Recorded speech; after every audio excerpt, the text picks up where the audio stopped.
saya mengambil topik memandu perencanaan pembelajaran yang dimana ini adalah sehari-hari yang kita laksanakan. Nah, dalam topik memandu perencanaan pembelajaran ini, pertama kali kemarin saya sudah membuat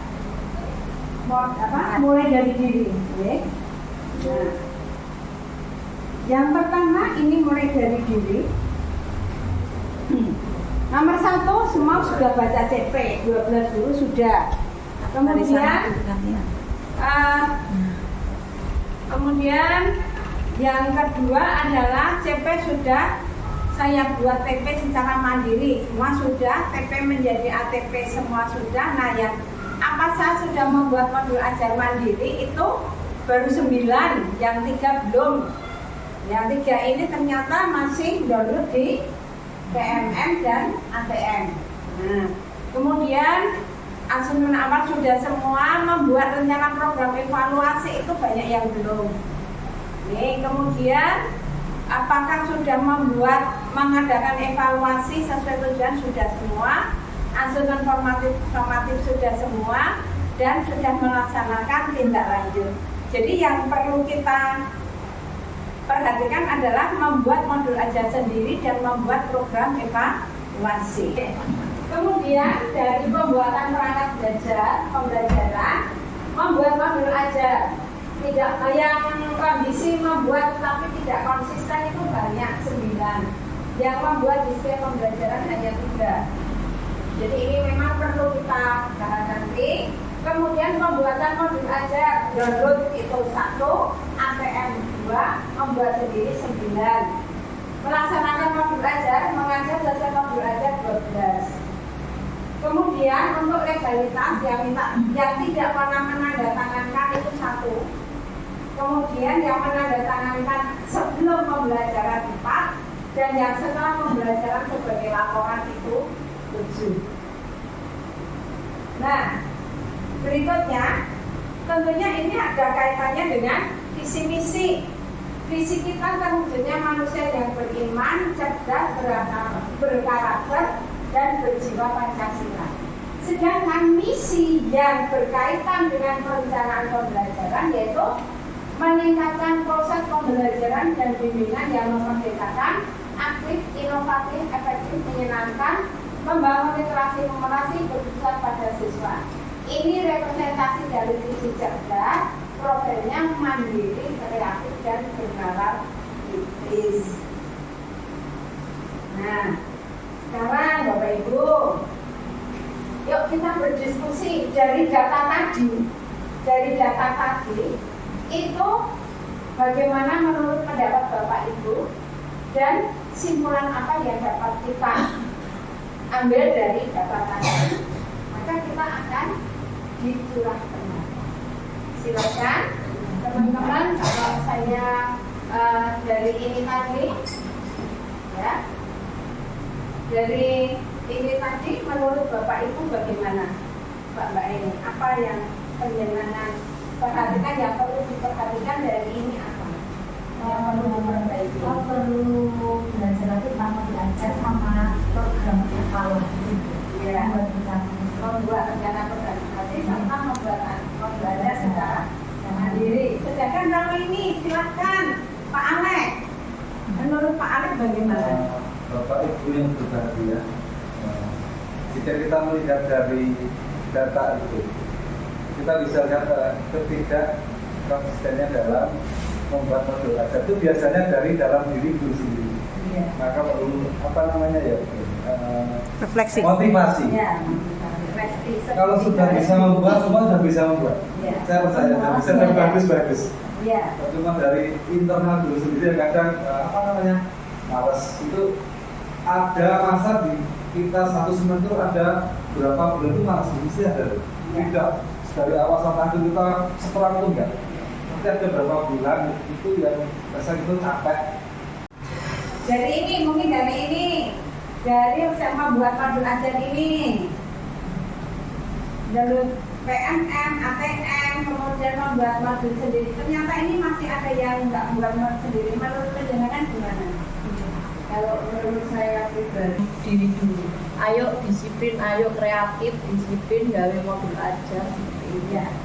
Berarti kita memang harus membuat modul ajar secara mandiri, ya. Ini. Kemudian untuk pelaksanaan modul ajar, bagaimana ini? Pelaksanaan pembuatan ya, kemudian pelaksanaan modul ajar ini. Nah, mengajar sesuai dengan modul ajar. Ini yakin ya? Ya. Prosesnya gimana? Pada pembelajarannya. Ada ini. Nah, Yang pelaksanaan. iya, pelaksanaan. Untuk yang pelaksanaan modul ajar itu harus sesuai, sebetulnya tuh harus sebelum dalam pelaksanaannya, karena kan itu kan rencana kita untuk mengajar itu kan seperti apa, sehingga sebetulnya itu dari guru sendiri itu harus menandatangannya itu sebelum pelaksanaan. Ya. Berarti berkaitan dengan ini, ya kan? Berkaitan dengan ini. Yo, Mbak, kita bisa mencurahkan di sini yang pertama, menghilangkan rasa malas ketika membuat modul ajar. Yang kedua, membuat modul ajar sesuai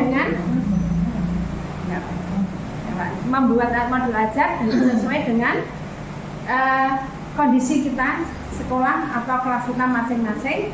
Yang ketiga, mengajar sesuai dengan modul ajar dan membuat modul ajar menandatangankan sebelum melaksanakan, bukan sebagai laporan. Hasil data tadi kemudian kita analisis.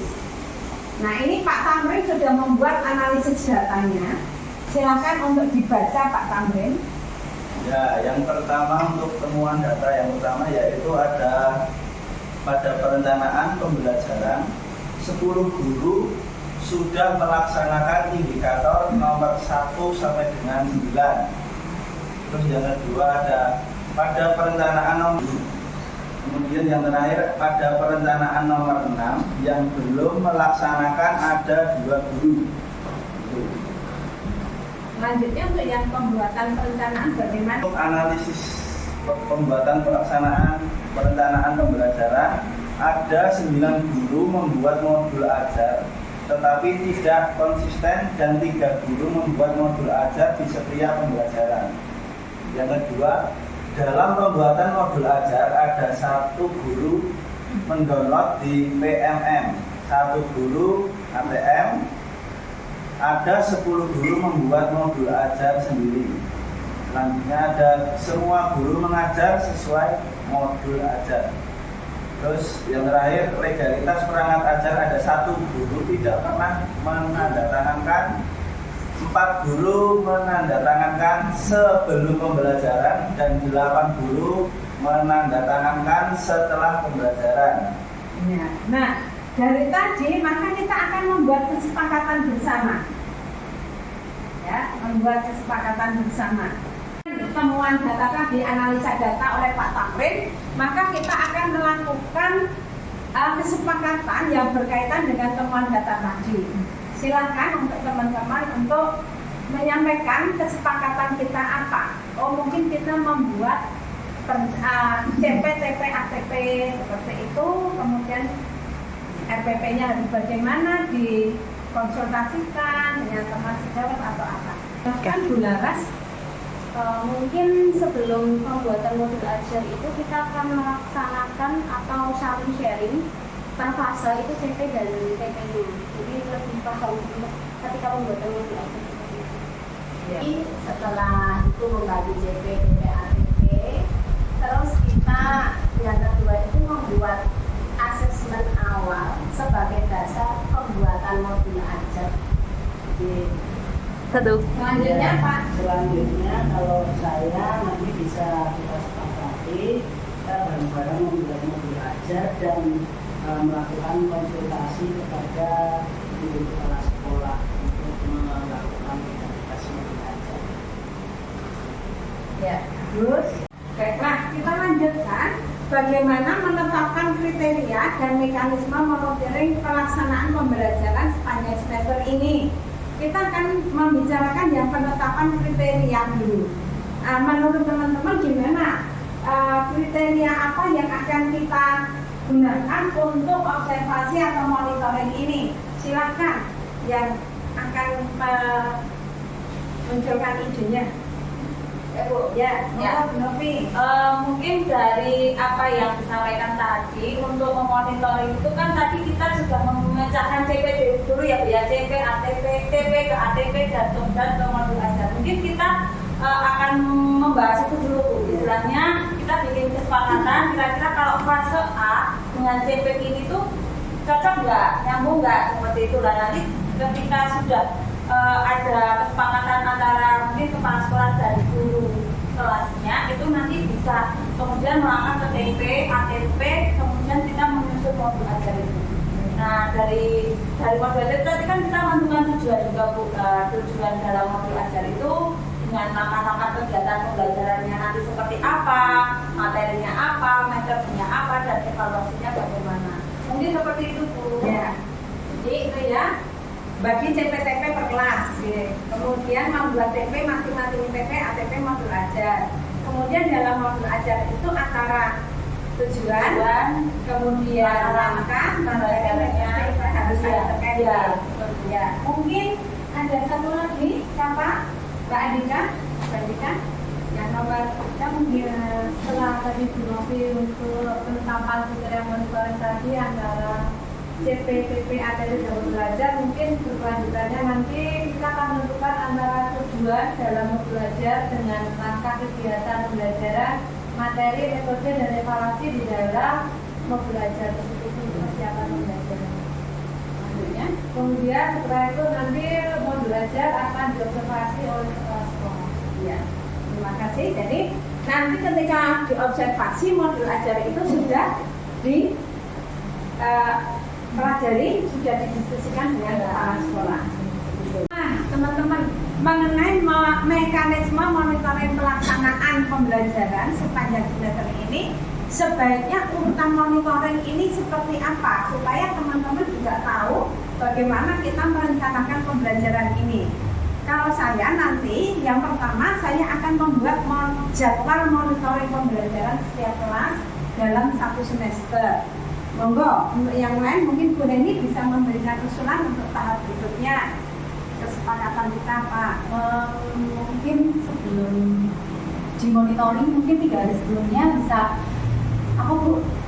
Legalitasnya mungkin dipakai kepala sekolah pra observasi. Oh iya, dengan saya itu pra observasi. Jadi bisa diskusi dulu sebelum observasi.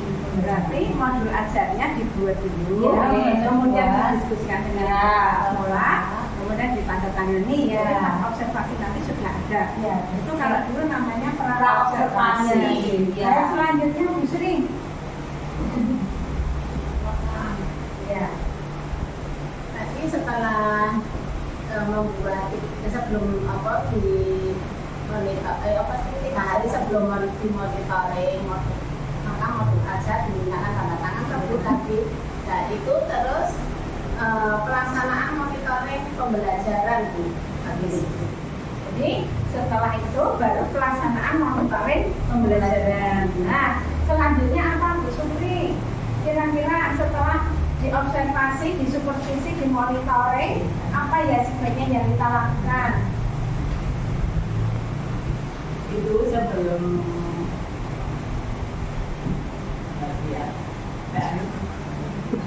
Refleksi. ya itu setelah diperiksakan ke kepala sekolah ya dimonitoring, kemudian mengadakan refleksi atau evaluasi. Ya, melakukan refleksi diri bersama kepala sekolah. Jadi pasca observasi. Selanjutnya apa? Bu Aten. Setelah adanya refleksi diri, setelah monitoring kita adakan tindak lanjut dari refleksi diri. Ya, maka kita melaksanakan tindak lanjut dari refleksi diri yang mungkin ada gabungannya. Kita akan mengulang sekilas mengenai perencanaan pembelajaran.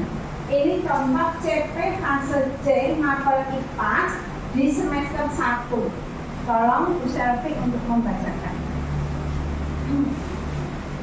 Peserta didik memahami sistem organ tubuh manusia yang dikaitkan dengan cara menjaga kesehatan tubuhnya. hubungan antar komponen biotik dan abiotik, serta pengaruhnya terhadap ekosistem, siklus air dan kaitannya dengan upaya menjaga ketersediaan air, gelombang bumi dan cahaya, serta penerapannya dalam kehidupan sehari-hari, krisis energi dan upaya penghematan energi, serta pemanfaatan sumber energi alternatif dari sumber daya yang ada di sekitarnya, sistem tata surya dan kaitannya dengan rotasi dan revolusi bumi. Ya, terima kasih. Dari CP ini kemudian akan kita potong-potong. Nah, ada CP ini mengenai organ tubuh manusia, hubungan. Jadi tadi yang foto, kemudian kita potong-potong per kelompok materi. Oke, ini ada materi ini sudah biasa kita menerangkan ini. Kalau ini sudah, kemudian dibagi oleh kelas 5 dan kelas 6.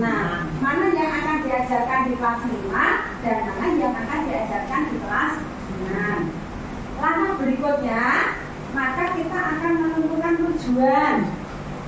Ini saya mengambil ya materi nomor 1 saja, yaitu sistem organ tubuh manusia dikaitkan dengan cara menjaga kesehatan tubuh. Nah, ini kalau di sini yang di kelas 5, Bu Andika mungkin bisa untuk organ tubuh ini kira-kira tujuannya apa saja, Bu Andika? Untuk sistem organ tubuh manusia yang dikaitkan dengan cara menjaga kesehatan tubuhnya, yaitu tujuannya yang pertama, peserta didik dapat mengidentifikasi dulu organ pernapasan itu apa saja. Kemudian yang kedua bisa peserta didik dapat menjelaskan cara menjaga kesehatan organ pernapasan. Kemudian yang ketiga itu bisa peserta didik dapat mengidentifikasi setelah pernapasan ini adalah organ peredaran darah. Kemudian peserta didik dapat menjelaskan cara menjaga kesehatan organ peredaran darah. Yang kelima ini peserta didik dapat mengidentifikasi organ pencernaan manusia. Yang terakhir peserta didik dapat menjelaskan cara menjaga kesehatan organ pencernaan. Silakan Bu Laras untuk mengelompokkan tujuan yang sudah ditetapkan tadi dalam satu kelompok menjadi pembelajaran 1, 2, dan 3. Berarti ini kita akan membuat ATP-nya, alur tujuan pembelajaran organ tadi. Silakan. Untuk ATP materi sistem organ manusia dan cara menjaga kesehatan, untuk pembelajaran yang pertama itu peserta didik dapat mengidentifikasi organ pernapasan. Yang kedua, peserta didik dapat menjelaskan cara menjaga kesehatan organ pernapasan. Untuk pembelajaran yang kedua, peserta didik dapat mengidentifikasi organ peredaran darah. Peserta didik dapat menjelaskan cara menjaga kesehatan organ peredaran darah. Untuk pembelajaran yang ketiga, peserta didik dapat mengidentifikasi organ pencernaan manusia. Dan peserta didik dapat menjelaskan cara menjaga kesehatan organ pencernaan.